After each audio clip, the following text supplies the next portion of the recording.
একদিন স্বামী আর স্ত্রী বেড়াতে গেল চিড়িয়াখানায়। তারা দেখল একটি বানর তার সঙ্গিনীর সাথে খেলছে, খুনসুটি করছে। স্ত্রী দৃশ্যটা দেখে মুগ্ধ হয়ে স্বামীকে বলল, কি চমৎকার ভালোবাসার দৃশ্য, তাই না? এরপর তারা গেল সিংহের খাঁচার কাছে। দেখল, সিংহ খাঁচার একপাশে চুপচাপ বসে আছে। সিংহীটাও অদূরে অন্যদিকে ফিরে বসে আছে। স্ত্রী দেখে বলল, আহরে, ভালোবাসার কি নির্মম পরিণতি! স্বামী এতক্ষণ চুপচাপ স্ত্রীর পাশে হাঁটছিল। এবার নীরবতা ভঙ্গ করে বললেন, স্বামী স্ত্রীকে বলল, এই ধরো, এই ছোট পাথরটি সিংহীর দিকে ছুঁড়ে মারো, আর দেখো কি ঘটে।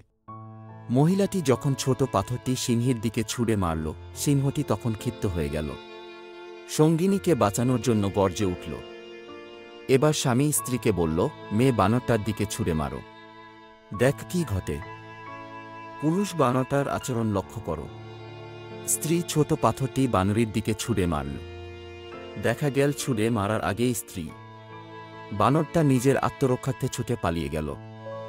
সঙ্গিনীর দিকে একবার ফিরেও তাকাল না। স্বামী বলল, মানুষ তোমার সামনে যা প্রকাশ করে তা দেখে প্রভাবিত হয়ে যেও না। অনেক মানুষ আছে যারা তাদের বানোয়াট, লোক দেখানো আবেগ, অনুভূতি প্রকাশ করে অন্যকে প্রতারিত করে।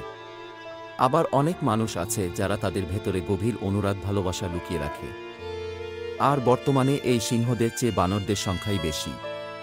আর মানুষ এই বানরদেরকেই পছন্দ করে।